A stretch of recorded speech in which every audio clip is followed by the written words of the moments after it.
बहुत सारे लोग भारत में इस चीज़ को लेकर परेशान हैं कि भारत ने चाबार पोर्ट में इतनी इन्वेस्टमेंट की थी। क्या अमेरिका के दबाव से भारत चाबार पोर्ट को छोड़ रहा है? जियोपॉलिटिक्स इतनी आसान नहीं होती जितना आपको पेश करके दिखाया जाता है। जियोपॉलिटिक्स को समझने के लिए एक गहरा पर्सपेक्टिव भी जानने की आवश्यकता है। भारत का interest after all Chabahar port में क्या था? क्या भारत ने चाबार पोर्ट में किसी इमोशनल रीजन से इन्वेस्ट किया था? क्या कोई विचारधारा के तहत इन्वेस्ट किया था? और अगर मैं आपसे पूछूं तो क्या कोई इकोनॉमिक इंटरेस्ट भी था? सरप्राइजिंगली, चाबार पोर्ट को जिसने समझा है, जब से भारत ने उस पोर्ट के ऊपर अपनी नज़र रखी है, तो ये कहना गलत नहीं होगा कि भारत का इंटरेस्ट ना तो इमोशनल था, ना आइडियोलॉजिकल था और ना ही इकोनॉमिक था, बल्कि वो स्ट्रेटेजिक था।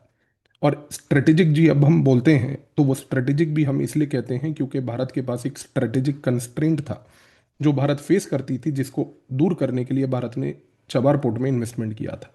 पर यह स्ट्रेटेजिक कंस्ट्रेंट था क्या? ये था अफगानिस्तान। ये अफगानिस्तान इसलिए था क्योंकि भारत पिछले 25 सालों से एक चीज़ को देख रहा था कि उसको जब भी अफगानिस्तान पे किसी भी प्रकार का उसके साथ कोई इंगेजमेंट रखने की कोशिश करनी होती थी, तो उसकी निर्भरता या तो हमेशा पाकिस्तान के ऊपर होती थी, या ही उसको फिर कहीं ना कहीं वेस्टर्न कंट्रीज के बनाए हुए मिलिट्री लॉजिस्टिकल लाइंस जो हैं उनका प्रयोग करना पड़ता था।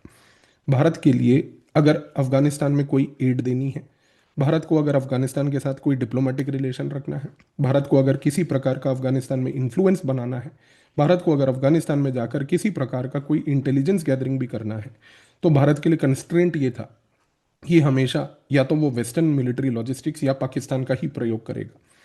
इस पर्टिकुलर चीज को लेकर भारत की जो इंटेलिजेंस कम्युनिटी है, जिसमें भारत की मिलिट्री इंटेलिजेंस थी, भारत की रिसर्च एंड एनालिसिस विंग थी, भारत का इंटेलिजेंस ब्यूरो था, इन सब ने इन चीज़ों को एनालाइज करके एक चीज़ डेफिनेटली बार बार ये बोली कि ये स्ट्रेटेजिक कंस्ट्रेंट को हमें रिमूव करना होगा क्योंकि ये भारत के लिए स्ट्रेटेजिकली अनएक्सेप्टेबल है। इस कॉन्टेक्स्ट में भारत की रिसर्च एंड एनालिसिस विंग ने भारत की मिनिस्ट्री ऑफ एक्सटर्नल अफेयर्स के साथ मिलकर चाबार पोर्ट को आइडेंटिफाई किया था, क्योंकि चाबार पोर्ट इस कॉन्टेक्स्ट में इस स्ट्रेटेजिक एम्बिग्विटी को पहली बात तो रिमूव करता है। चाबार पोर्ट भारत को एक डायरेक्ट एक्सेस अफगानिस्तान के लिए देता था। चाबार पोर्ट सबसे इंपॉर्टेंटली अगर भारत उसको डेवलप करता, तो उस समय इंटेलिजेंस कम्युनिटी का मानना ये था कि इस पोर्ट के डेवलप करने से भारत का जो स्ट्रेटेजिक कंस्ट्रेंट अफगानिस्तान के अंदर ऑपरेशंस का था, इन्फ्लुएंस का था, डिप्लोमेसी का था, एड का था, वो सारा का सारा कंप्लीटली न्यूट्रलाइज हो जाता।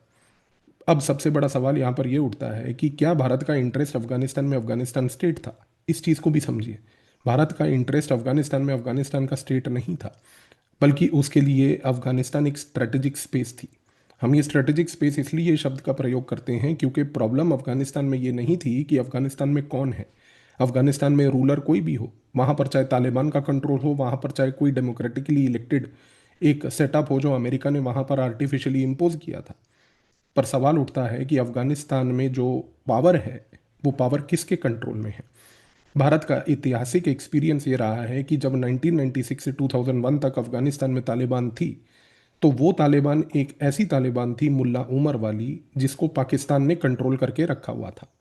ये जो पाकिस्तान कंट्रोल्ड तालिबान थी, ये भारत के लिए एक प्रॉब्लम थी। ये प्रॉब्लम भारत के लिए इस कारण से थी क्योंकि इस पर्टिकुलर तालिबान के कंट्रोल से पाकिस्तान ने भारत के खिलाफ एक स्ट्रेटेजिक डेप्थ बना रखा था, भारत के खिलाफ एक आइडियोलॉजिकल लीवरेज बना रखा था, और सबसे इंपॉर्टेंटली अफगानिस्तान में उसने 96 से 2001 भारत के खिलाफ ऑपरेशंस रन करने के लिए एक ऑपरेशनल थिएटर भी अफगानिस्तान को बना रखा था। उस दौरान भारत ने अफगानिस्तान के उस ऑपरेशनल थिएटर से भारत की कश्मीर घाटी में जिस प्रकार के ऑपरेशंस देखे, वो आज इंटेलिजेंस ब्यूरो और रिसर्च एंड एनालिसिस विंग और मिलिट्री इंटेलिजेंस के आर्काइव्स में डॉक्यूमेंटेड हैं। इस कॉन्टेक्स्ट से 2001-2 से भारत का इंटरेस्ट सिर्फ ये था कि जब वो एक डेमोक्रेटिकली इलेक्टेड गवर्नमेंट 2003 से हमीद कारजाई की वहाँ पर अफगानिस्तान में आई थी, तो भारत ने होल ऑफ सोसाइटी अप्रोच को अपनाते हुए पूरी की पूरी अफगान सोसाइटी के साथ एंगेजमेंट रखा था। भारत की इंटेलिजेंस ने बार बार भारत की सरकार को ये सलाह दी थी कि एक ना एक दिन ये डेमोक्रेटिकली इलेक्टेड गवर्नमेंट जो अफगानिस्तान में है ये कोलैप्स करेगी, और जिस दिन ये कोलैप्स करेगी तालिबान वापस आएगी, और जिस दिन तालिबान वापस आएगी उस दौरान हमारा फोकस ये होना चाहिए कि ये वो तालिबान हो जो पाकिस्तान के कंट्रोल्ड में ना हो, 96 टू 2001 वाली। इस कॉन्टेक्स्ट में भारत ने जब चाबार पोर्ट में इन्वेस्टमेंट चालू करा, तो जाहिर सी बात है कि एक कमर्शियल फ्रंट बनाकर एक स्ट्रेटेजिक ऑब्जेक्टिव को अचीव करने की कोशिश करी। उस दौरान 2003 से लेकर लगभग 2021 तक भारत ने अफगानिस्तान के अंदर जिस प्रकार की गतिविधियों को अंजाम दिया, उन गतिविधियों के तहत उसने वहां पर इस स्ट्रेटेजिक स्पेस को इस तरीके से बिल्ड करा कि जितने भी तालिबान के अलग अलग लीडर्स थे, जो मुल्ला उमर के फ्यूचर सक्सेसर्स थे, हर एक उस कॉन्स्टिट्यूएंसी को नर्चर करा। यहाँ पर भारत को एक कंस्ट्रेंट था। कंस्ट्रेंट ये था कि अफगानिस्तान में एक स्पेसिफिक एलिमेंट था हक्कानी नेटवर्क का। वो हक्कानी नेटवर्क जो है वो सिराजुद्दीन हक्कानी का था। हम बहुत ज़्यादा डिटेल में इन चीज़ों के बारे में चर्चा नहीं कर रहे। ये exam UPSC specific point of view के लिए ज़्यादा ही चर्चा इंपॉर्टेंट होती हैं, बट एक आम नागरिक को जियोपॉलिटिक्स समझने के लिए आवश्यकता नहीं। बट ये जो हक्कानी नेटवर्क था सिराजुद्दीन हक्कानी वाला, वो नेटवर्क डेफिनेटली जो है एक ऐसा नेटवर्क था जिसको पाकिस्तान ने नर्चर करके रखा था। और क्योंकि भारत को 2003 से ये बात पता थी कि ये हक्कानी नेटवर्क है जिसको पाकिस्तान सपोर्ट कर रही है, तो भारत ने जो गेम खेला चबार पोर्ट के थ्रू, वो ये था कि वहाँ पर उसने इस तरीके से बाकी तालिबान के फैक्शंस को नर्चर करना शुरू करा कि जिसके तहत हक्कानी फैक्शन अगर कल को अफगानिस्तान में आता भी है, डोमिनेंट बनता भी है, तो वो मात्र केवल एक फैक्शन नहीं होगा। यानी कि पाकिस्तान की कॉन्स्टिट्यूएंसी को न्यूट्रलाइज करने का काम, ये चीज़ चबार पोर्ट से शुरू हुई थी। इस कॉन्टेक्स्ट में आप देखिए कि भारत ने हेबतुल्ला अखुंडजदा का एक फैक्शन जो था, मुल्ला बरादर का जो एक फैक्शन था, मुल्ला उमर के जो बच्चे थे उनका एक जो फैक्शन था, इन सारे फैक्शंस को भारत ने धीरे धीरे सपोर्ट करा। और इसका एंड रिजल्ट देखिए कि 2021 में जब तालिबान एक तरीके से वापस अफगानिस्तान में आई, तो तालिबान के वापस आने के बाद क्या हुआ कि चबार पोर्ट में बैठकर जितना भी भारत ने इस प्रकार से अफगानिस्तान के अंदर ऑपरेशंस रन किए थे, उन ऑपरेशंस के तहत एक जगह पर मुल्ला बरादर का फैक्शन जो था, एक जगह पर हिबतुल्ला अखुंडजदा का जो फैक्शन था, इन सारे फैक्शंस को नर्चर करके इवेंचुअली ये आउटकम निकला कि जब अफगानिस्तान में तालिबान 2021 में आई, तो हेबतुल्ला अखुंडजदा की लीडरशिप में आई। मैं पिछले लगभग 4 साल से इस पॉइंट को मेंटेन करता आया हूं, कई वीडियोस के थ्रू भी, और मैंने जो किताब तालिबान को लेकर लिखी उसमें भी ये पॉइंट मैंने उजागर किया, और ये मैं आगे भी बोलता आया हूं। जो लोग पहले ना समझ पाते थे, ना इस चीज़ को एक्सेप्ट करते थे, बट शायद अब समझ रहे हैं कि तालिबान जो अफगानिस्तान में है वो भारत के लिए किसी प्रकार का कोई थ्रेट नहीं है। क्योंकि जियोपॉलिटिक्स जो लोग समझते हैं वो इस चीज़ को समझेंगे और जानेंगे कि मैं यहाँ पर क्या और क्यों बोल रहा हूँ। क्योंकि हिबतुल्ला अखुंडजदा का फैक्शन सबसे ज़्यादा डोमिनेंट है, मुल्ला बरादर का एक फैक्शन सबसे ज़्यादा डोमिनेंट है, और सबसे बड़ी ब्यूटी क्या है, इस मोमेंट पर सिराजुद्दीन हक्कानी भी एक फैक्शन है जो तालिबान की सरकार के साथ जुड़ा है। भारत की रिसर्च एंड एनालिसिस विंग ये जानती है कि नो डाउट हक्कानी फैक्शन जो है वो आईएसआई कंट्रोल्ड फैक्शन है, पर अगर एक जगह पर एक आईएसआई कंट्रोल्ड फैक्शन है, तो अफगानिस्तान के अंदर जो तालिबान है उसके अंदर बाकी जितने फैक्शंस हैं वो भारत की रॉ कंट्रोल्ड हैं। तो ये कहना गलत नहीं होगा कि इस रॉ वर्सेस आईएसआई के बैटल में रॉ की अंत में जीत हुई है, जिसके लिए चाबार पोर्ट को हमने इन्वेस्ट करके पूरा डेवलप किया था। तो प्राइमरी ऑब्जेक्टिव छबार का क्या था? प्राइमरी ऑब्जेक्टिव ये था कि अगर किसी प्रकार की भी तालिबान वहां पर आती है, तो उस तालिबान में डोमिनेंस पाकिस्तान का ना हो। इस पॉइंट ऑफ व्यू से अगर आप चीज़ को समझने की कोशिश करें, तब आप अब अगर थोड़े से डॉट्स को कनेक्ट करके देखेंगे तो आपको चीज़ें और बेहतर समझ आएंगी कि दिसंबर के महीने में पहली बात तालिबान के फॉरेन मिनिस्टर को क्यों भारत बुलाया गया था। मैंने एक स्पेसिफिक वीडियो भी उस चीज़ को लेकर बनाया था, और आप सभी ने उस वीडियो में देखा भी कि हमने तालिबान के पूरे इतिहास को, मैंने तो इनफैक्ट 11वीं सेंचुरी से उसके पूरे इतिहास को एक्सप्लेन किया था। इस कॉन्टेक्स्ट में अब आप समझ रहे हैं कि जब तालिबान का फॉरेन मिनिस्टर भारत आया था तो उसकी एक विजिट दियोबंद में क्यों कराई गई थी। जाहिर सी बात है कि भारत के अंदर बैठे हुए डीप स्टेट के कुछ एजेंट्स जो हैं वो उस समय बड़ा जो है ट्वीट वॉर, डिजिटल पत्थरबाजी कर रहे थे कि तालिबान वालों को भारत में बुलाने की क्या आवश्यकता है, उनको दियोबंद ले जाने की क्या आवश्यकता है। इन सस्ते एक्सपर्ट से पहली बात तो जियोपॉलिटिक्स समझने की आप उम्मीद ना करिए।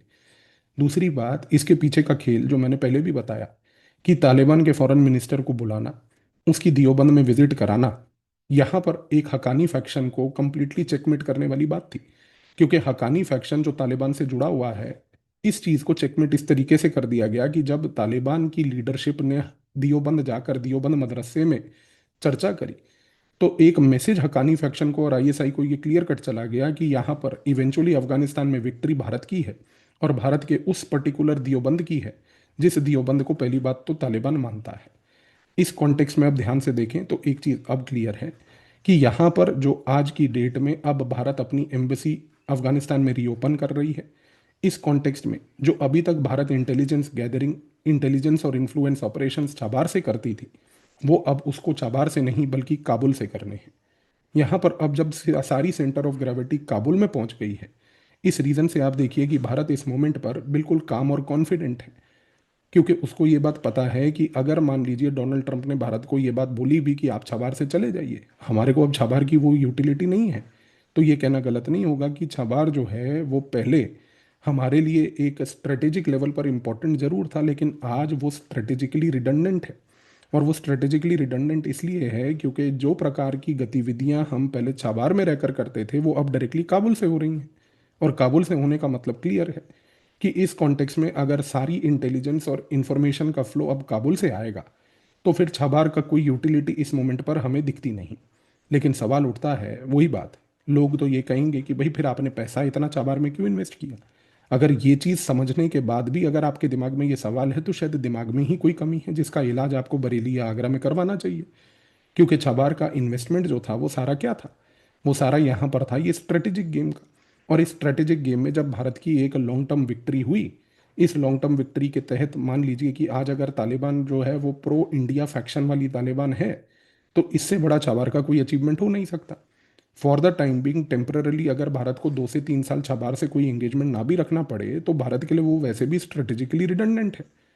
लेकिन हाँ, अमेरिका में डोनाल्ड ट्रंप परमानेंट तो है नहीं। इवेंचुअली अमेरिका में कभी ना कभी बदलाव होगा। और जब बदलाव होगा, जाहिर सी बात है कि अमेरिका परमानेंटली ईरान के साथ एक एनिमिटी तो क्रिएट करके रख नहीं सकता, क्योंकि एनिमिटी क्रिएट करना उसके खुद के हित में भी नहीं है, क्योंकि आज की डेट में वो भी इस प्रकार के ऑपरेशंस अफगानिस्तान से चलाना चाहेगा कि जिससे वो ईरान को चेक में रखना चाहे। इस रीज़न से आप देखिए कि स्टीव विटकॉफ जो है, जो डोनाल्ड ट्रंप का पालतू है इस मोमेंट पर एक ऑनवॉय मिडिल ईस्ट को लेकर, वो बार बार क्यों ऐसी स्टेटमेंट देता है कि ईरान के साथ डिप्लोमेटिक डायलॉग कर लेते हैं। क्योंकि इवेंचुअली ईरान के साथ कल को लॉन्ग रन में अमेरिका भी एक लड़ाई नहीं चाहता है। इस केस में एक बात तो क्लियर है, अगर भारत को कुछ सालों के लिए चबार को बंद भी करना पड़ जाए और वहाँ पे ऑपरेशंस ना भी चलाने पड़े, पहली बात तो हमारी यूटिलिटी चबार की ऑलरेडी सर्व हो चुकी है। इस रीज़न से चबार हमारे लिए स्ट्रेटेजिकली रिडंडेंट है। इस रीज़न से ये कहना है कि आने वाले समय में जब ईरान और अमेरिका के बीच में रेप्रोचमेंट होता है, तो भारत के पास एक अपॉर्चुनिटी है कि जितनी इन्वेस्टमेंट वहाँ की है, उस इन्वेस्टमेंट के तहत भारत जो है चबार को अब स्ट्रेटेजिक के बजाय इकोनॉमिक लेवल पर उसको इंपॉर्टेंट बना ले। तो जब चबार को इकोनॉमिक लेवल पर बना लेगा, तो एक चीज़ क्लियर है कि इस केस में चबार का गेम वापस से रिवाइव हो जाएगा। तो यहाँ पर चीज़ को समझने की कोशिश कीजिए कि चबार हमारी पूरी लॉन्ग स्ट्रेटेजी में एक फेज था, और इसी स्ट्रेटेजी का फेज इस मोमेंट पर काबुल है। जिसने ये गेम समझ ली, उसको इस गेम समझने के बाद भारत किस प्रकार से कोई भी टिप्पणी चाबार को लेकर क्यों नहीं दे रहा है, और क्या वो कामनेस बिहेवियर जो भारत दिखा रहा है, शायद अब आपको ये चीज़ समझ आ गई होगी। धन्यवाद।